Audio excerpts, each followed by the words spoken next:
My advice is three things: network, network, network.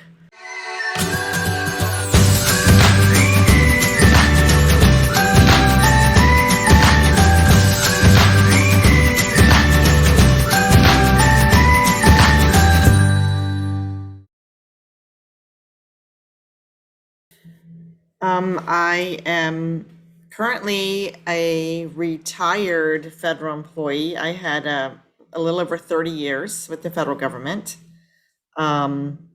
which was a very rewarding career. Married, and we have 6 children as a blended family, and currently active in my community and church and some charities and doing a little part-time work. Oh, I majored in political science and international affairs.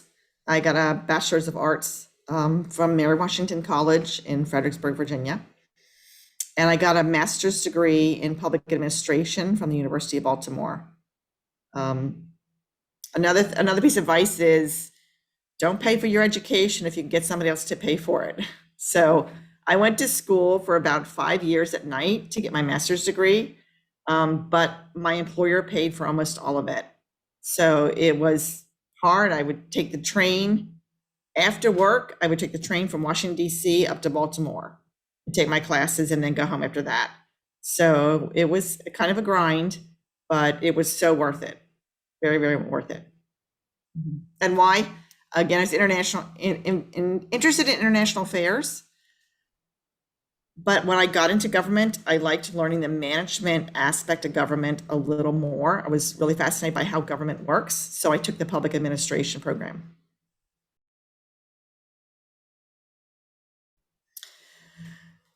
I think I always had an interest in international affairs. So my education led me that direction with a major in political science and international affairs. And then I continue with a master's degree in public administration. But I always had an interest in languages and international affairs and travel. So I ended up with my first job with the State Department.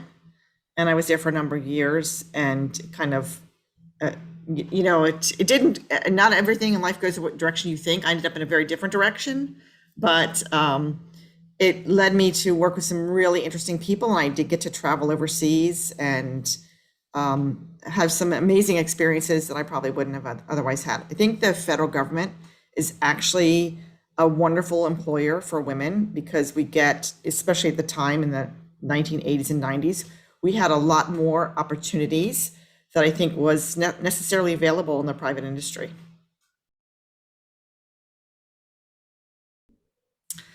The favorite part of my job, no matter where I worked, I think was making a positive change.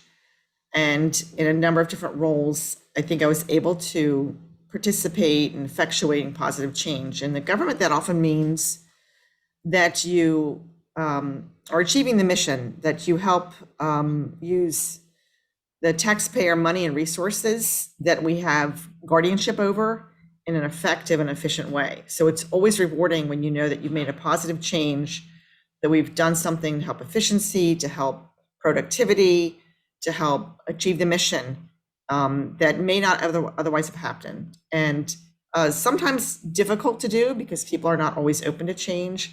But when you can find a better, more efficient way to do something, in the end, I think that the payoff is obvious to everybody. And so a challenging road sometimes, but you did get a good feeling at the end when you help people.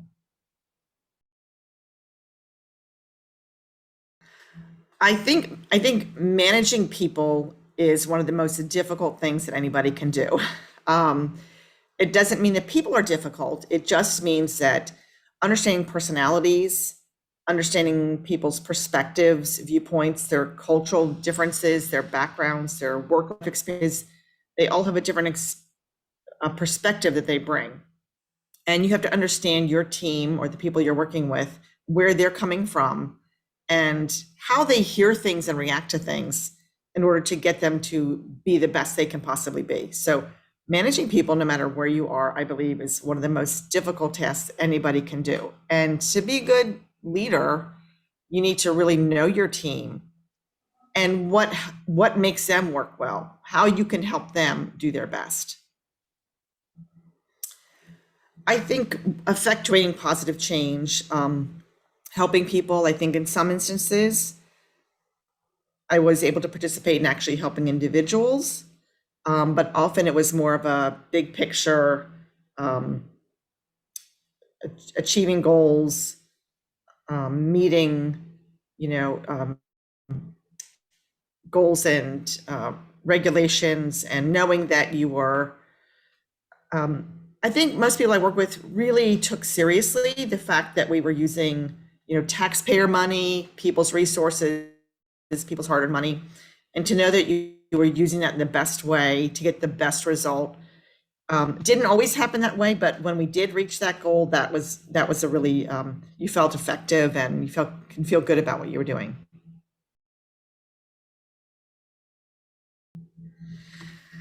I think working with people can be really challenging when you come from different backgrounds, different cultures, different genders, and even different generations.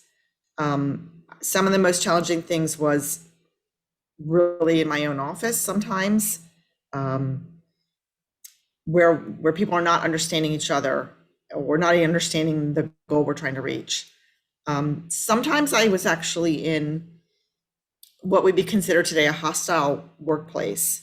And that's really difficult to come in every day and feel that kind of hostility around you.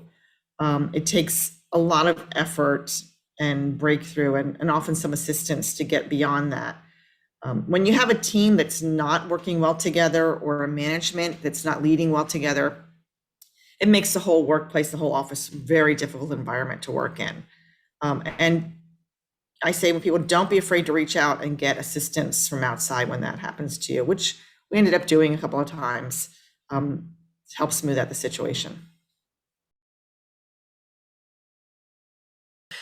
Yeah, absolutely. There's no doubt about it. I had wonderful mentors, both men and women, and particularly some men that were really essential in forwarding my career. But there were times when, and again, this is, a few decades ago, when there were people that still were not used to women leading. And it was, challenging for them to see that role. And they didn't always agree with the role that women should have in the workplace. Some of them were really kind of behind where we should be. And I say the federal government employer, because the federal government really had to take the lead on civil rights issues and be an example to the rest of the country about hiring for merit, for your experience and your worth, not based on gender or race or religion. And so they really took the lead on doing that, and really, were very, very open to hiring women, minorities, and handicapped people, which was kind of unusual if you went to private industry. Sometimes in areas of law or auditing and accounting, it was very much a male dominated environment, especially accounting and law, very, very male dominated. And certainly we're not used to women in the role that we were striving to reach.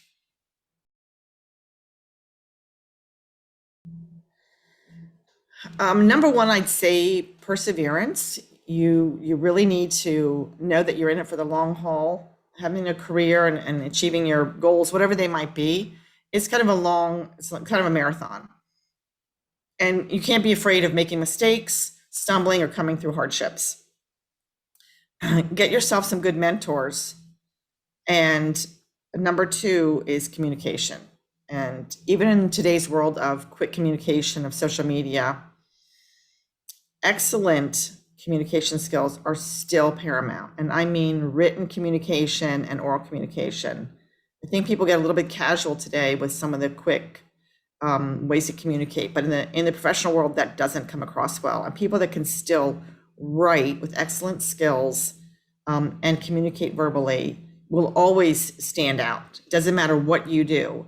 You need to communicate with those above you, with those below you, with your coworkers, with your clients, your customers. Always develop your communication skills.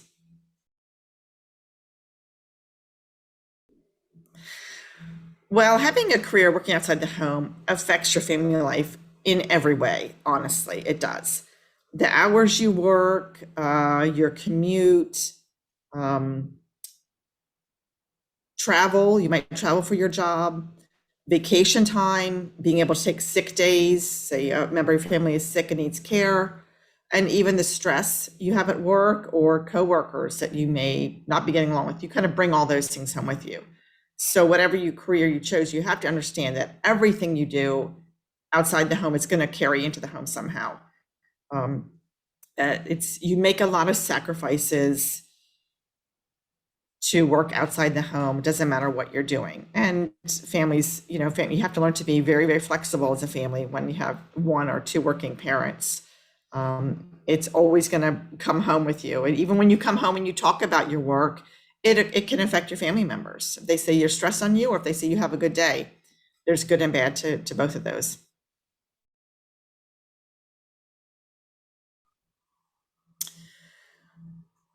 Well, I think, like all things, when you come through struggle, for me, it strengthens my faith.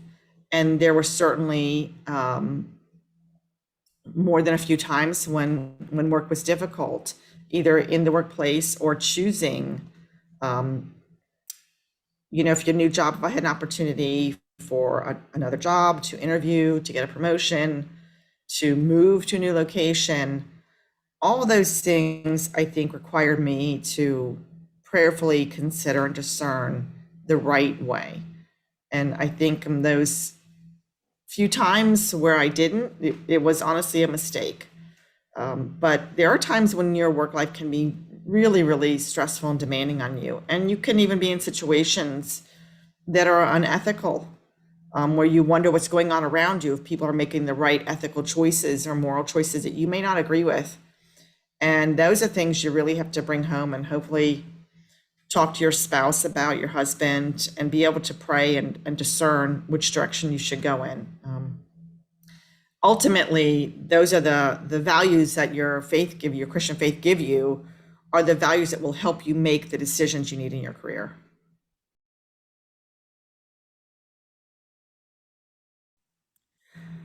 My advice is three things: network, network, network. So even in high school, you can start developing a network with your friends that you need to stay in touch with, your college, if you choose to go to college, your professors, your advisors, the people you work with in any job. Learn to network and talk to people.